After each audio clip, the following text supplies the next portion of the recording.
Hello, আমরা আজকে German two Bangla প্রথম লেসনটা শিখছি। আমাদের প্রথম লেসনটা হচ্ছে ইন্ট্রোডাকশন। আমরা ইন্ট্রোডাকশন এর জন্য প্রথম শিখছি, কারণ ইন্ট্রোডাকশনের মাধ্যমে আমরা জার্মান ভাষার সাথে প্রথমবারের মতো পরিচিত হব। আমরা হয়তো অনেকেই জানি না জার্মান ভাষায় জার্মানকে ডয়েচ বলে এবং জার্মানিকে ডয়েচল্যান্ড বলে।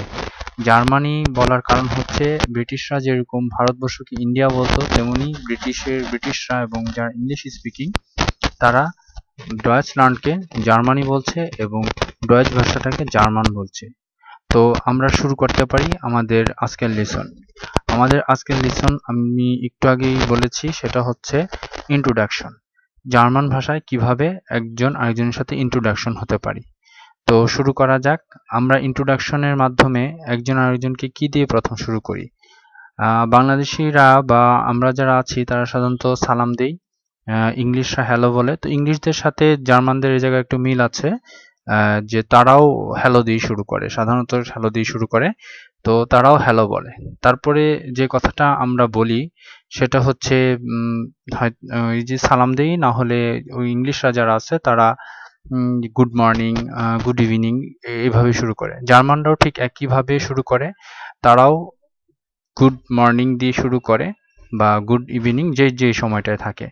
তো জার্মান ভাষায় মর্নিংকে বলা হয় মর্গেন, ইংলিশের সাথে একটু মিল আছে এই জায়গায়। আর গুডকে বলা হয় গুড। তো সেক্ষেত্রে কি হয়? সেক্ষেত্রে হয় গুটেন মর্গেন। এখানে গুড অ্যান্ড মর্গেন হচ্ছে, এটা একটু গ্রামাটিক্যাল বিষয় আছে, তাছাড়া একসাথে বলতে গেলেও জিনিসটা আসলে এভাবে হয়ে যায়, গুটেন মর্গেন। তারপরে দিয়ে আমরা কি বলি? তারপরে দিয়ে আমরা বলি হচ্ছে যে আপনি কেমন আছেন, বা বন্ধু বান্ধব থাকলে বন্ধু বান্ধবকে জিজ্ঞেস করি যে তুই কেমন আছোস। তো ঠিক সেরকম ভাবে আপনি কেমন আছে একটা ফর্মাল স্টাইলে যদি আমরা শুরু করি, তাহলে সেটা হবে হচ্ছে ভি গেট ইস ইনান। সেটা হবে ভি গেট ইস ইনান। এটার অর্থ হচ্ছে আপনি কেমন আছেন। এটা একটা ফর্মাল ওয়ে এবং স্ট্যান্ডার্ড ওয়ে। তো এর উত্তরে কি বলা যায়? এর উত্তরে আমরা সাধারণত বলি ভালো। তো একটা ফর্মাল যেহেতু ওয়ে, তাই সেক্ষেত্রে ধন্যবাদ ইউজ করলে কোনো ক্ষতি হয় না। তো আমরা বলতে পারি থ্যাংক ইউ, গুড। তো এটাকে ডয়েচে কি বলা হবে? থ্যাংক ইউ ডয়েচ হচ্ছে ডাঙ্কে, আর গুডের ডয়েচ আমরা একটু আগে বলছি গুড, তাহলে হবে ডাঙ্কে গুড, ডাঙ্কে গুড।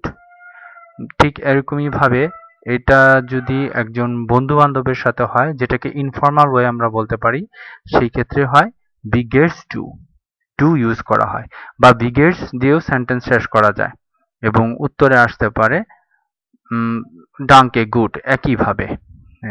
তারপরে দিয়ে আমরা আবার যে আমাকে জিজ্ঞেস করছে যে আমি কেমন আছি, তো তাকে আমি জিজ্ঞেস করতে পারি, তাহলে সেক্ষেত্রে কি হবে? বি গেট এস ইনান। একটু আগে আমরা যেভাবে বলেছিলাম, ইচ্ছা করলে এটাকে একটু ছোট ভাবেও বলা যায়। কিভাবে? যেমন এবং আপনি, এই কথা দিয়ে আসলে এটা শেষ করা যায়। তাহলে এবং এর ডয়েচটা কি? এবং এর ডয়েচটা হচ্ছে উন্ড। ইংলিশ অ্যান্ড, সেটা এখানে এসে হয়ে যাচ্ছে উন্ড। উন্ড। তারপরে কি ছিল? আপনি ডয়েচটা আমরা কি শিখছিলাম? আমরা ইনান। তাহলে কি হবে? উন্ডিনান। উন্ডিনানের উত্তরে কি আসতে পারে? আমি হয়তো ভালো, আমি বলে আমিও ভালো, সেটা বলতে পারি। তো সেক্ষেত্রে হবে আও গুড, আও গুড। আর যদি বন্ধু বান্ধব হয়, আমরা আসলে ডাঙ্কে গুড না ইউজ করে গুড ইউজ করতে পারি, এতে কোনো সমস্যা হবে না। তো এই ছিল আমাদের আজকের প্রথম লেকচার। সেটা আমরা কি শিখলাম? উই গেট ইস ইনান, ডাঙ্কে গুড, উন্ডিনান আও গুড, বাকি বি গেটস গুড। ঠিক একইভাবে এভাবে বলা যায়। তো এটা হচ্ছে আমাদের প্রথম লেকচার। আমরা শিখলাম কিভাবে জার্মান ভাষায় একজন আরেকজনকে আপনি কেমন আছেন এই কথাটা বলে।